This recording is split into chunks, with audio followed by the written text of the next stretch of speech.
Ladies and gentlemen, Prehistoric Planet is here, and I stayed up last night at their premiere at 12 a.m.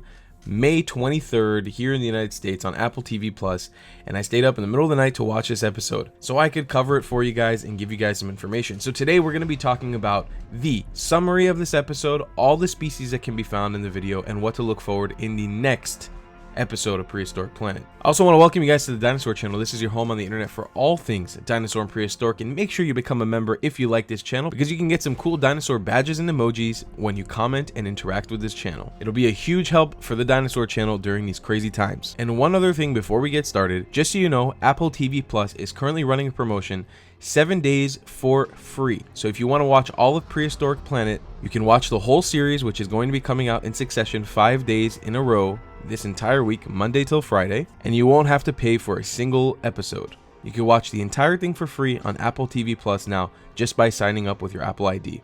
I have to also mention that these videos will include spoilers, so if you don't want to be spoiled, it's just funny to imagine getting spoiled for a nature documentary, I highly suggest you watch the video first and then come back here for my analysis and discussion. Alright, so before we jump into coverage and summary of the episode, let's talk about all the species that are in this episode. So from everything that I could count, the main creatures that exist in this episode, the main species, are 9 in count, and our 9 species are, starting with the Tyrannosaurus Rex, then we've got Archelon, and we've got the Mosasaurus, which at one point is also made a distinction to be called Mosasaurus hoffmanni, or Hoffman's Mosasaur, the Tethydraco, the Phosphodraco, Barbarodactylus. We also have Kaikaifilu, which is a Tylosaurid, the Nautilus, and Turangosaurus. Alright, now let's literally dive into the ocean and talk about this episode.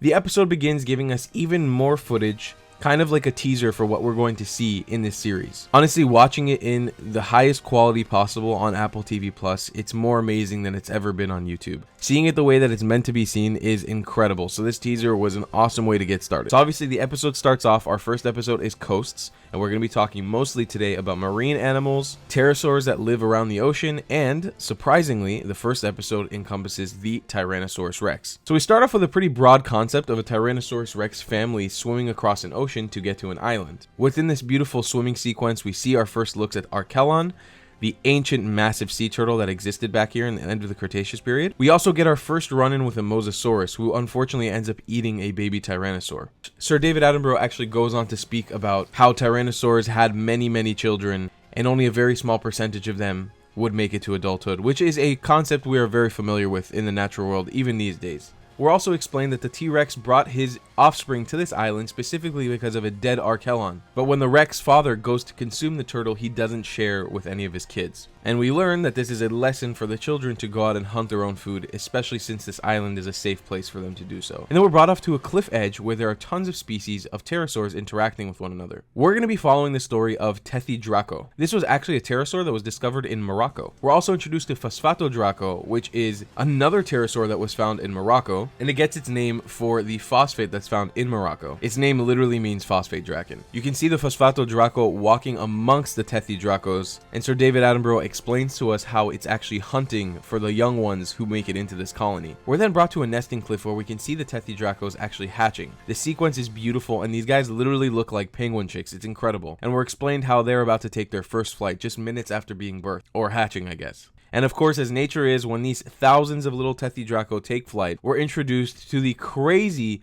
Barbarodactylus. This is a nyctosaurid pterosaur, also from Morocco, with an insane crest that looks like one antler from a deer on top of its head. And we get this incredible hunting sequence where unfortunately it eats multiple little Tethydraco hatchlings. That being said, this sequence is super well made. We even get a scene where this poor Tethydraco makes it onto the beach, stumbles across, and then is eaten by Phosphodraco almost immediately. And it's just a little bummer. You hear all the crunches and everything. But that being said, the way that these creatures look is just amazing. Eventually, our little Tethydraco chicks make it to the forest where they're going to be living for the next 5 years, and that is their refuge from this crazy dinosaur world, or flying reptile world, we could say. Now we're actually heading back into the ocean, where we're going to be following a family of Turangosaurus. This is a giant genus of Elasmosaurid from New Zealand, a 30-foot animal, really massive, and it's swimming alongside its offspring. They explain here how the bond between the mother and the child is very big, and they're swimming across the South Pacific Ocean. She's here with her offspring to actually mate, which is something I find very strange, because why would you bring your child to mate? But you know, you do as you do, Elasmosaurs. But during their mating ritual, they're actually also finding gastroliths, which are rocks that the Elasmosaurs could swallow to help them digest food. Now, gastroliths is a concept we've spoken about on this channel before, and it's something that's actually common in the animal world even today. Eating some sort of rock, especially for herbivores, to help them digest plant material, insane plant materials that they consume every day, is a very, very common occurrence. I've never seen it depicted before in the Plesiosaur, Elasmosaurid, marine reptile world, and it's really, really cool to watch these Pterosaurs swimming underwater and picking the different stones to swallow to help them digest food. We move off from the Pterosaurs family, and we're going to be visiting them a little bit later in the episode, and we head off to another beautiful sequence of a reef. So David Attenborough explains to us that there's a big empty patch of reef here, and then of course a giant mosasaur, which we're explained to is Hoffman's mosasaur, which scientific name is just Mosasaurus hoffmanni, also a very common animal found in Morocco, is coming to consume this little reef fish. And right before he comes to consume this little reef fish, he pauses all action,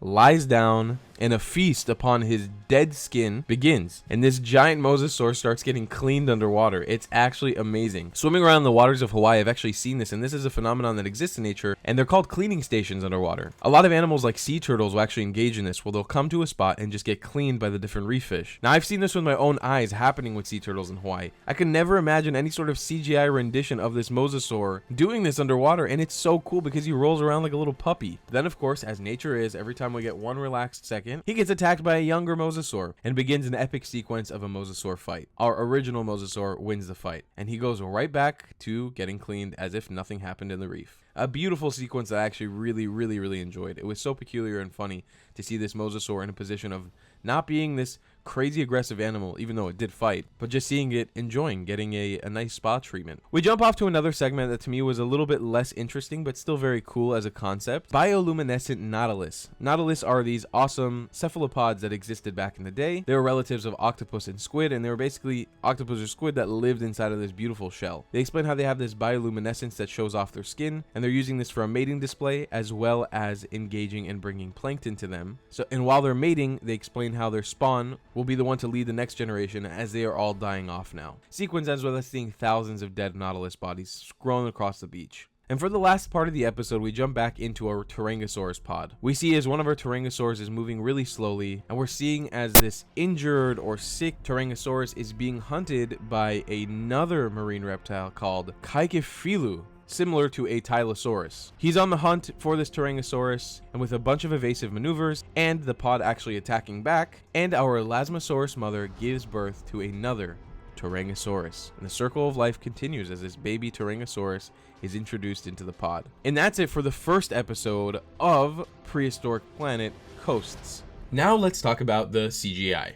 I was super excited for the CGI in this show, and I think I still am. I just have a problem getting really excited about underwater CGI because for a lot of times it ends up looking like video game to me. The only thing that I can really compare it to is the underwater sequences we got in Chased by Dinosaurs, the Marine series with Nigel Marven. And the mix of practical effects and CGI there, I think ended up looking just more real to me. At least that's what I remember as a kid. But here, a lot of the CGI, especially the underwater sequences with the Tyrannosaurus, looked much like a video game. To me, anything that happened above water looked fantastic, especially the Tyrannosaurids. The Tyrannosaurus section, especially the baby Tyrannosaurus, were incredible. They looked like real animals, fully fledged real animals. The Tethi-Draco sequence, especially the babies hatching, and showing the entire flock of them sitting on the beach with the Phosphato Draco looked like real animals. I really had a hard time making distinction of like, is this really CGI? This looks real. And one other highlight was the Mosasaur sequence when he was in the reef and the Mosasaurus was rolling around in the reef getting cleaned, especially the parts where the reef fish and shrimp were eating the skin off of the Mosasaurs. This looked real. I'm still not certain that that wasn't a practical effect. But yes, the CGI in a lot of the segments of the show were incredible, but I don't think that this episode is going to be a good representation of the CGI that we're going to see. I think it's only going to get better from here, especially as we leave the ocean. So I'm really excited about that. And the last thing I want to talk about is story. I think where this show nailed it was the story aspect. Every single piece of this story was well crafted and well written. From our start with the T-Rex family and the struggles that they have to deal with, as well as the peculiarities of babies running around and hunting sea turtles, just incredible. It's funny, it's lighthearted, it's humorous, it's just great. It's really warm, and I really liked it. The fact that we have a returning character within the episode, the Tyrannosaurus pod, where we visit them at one point and then we visit them again, is really welcome. I really like that. As well as the Mosasaurus The Mosasaur story of how seeing this Mosasaurus, a big imposing creature, rolling around in a reef, enjoying itself, getting cleaned, is something that I really, really like, because again, I think part of this show is just showing us that dinosaurs and marine reptiles and flying reptiles, all the animals that existed in the Cretaceous period, and dinosaurs in general, are not monsters. They were animals that existed like animals do today. And getting to see them just living their day-to-day life, doing things like getting cleaned in a reef. Obviously, there was a fight sequence after, but seeing that is really, really cool. So overall, I think the story was super well written, and really, really excited to see what comes up next. And that's it, guys. Our next episode is going to be covering the deserts. We're heading out of the ocean. We're going to the deserts of North Africa. I'm pretty sure in this episode upcoming, we're also going to be seeing the Velociraptor, which is probably one of the most exciting things we're going to be getting out of this show. A fully feathered Velociraptor that looks real. So obviously make sure you're subscribed with those notifications turned on so you don't miss a single video on the Dinosaur channel. We're going to be giving you guys daily coverage this entire week of Prehistoric Planet. So after you watch the episode, make sure you check back with the Dinosaur channel so you can watch our analysis and have a conversation with us about it.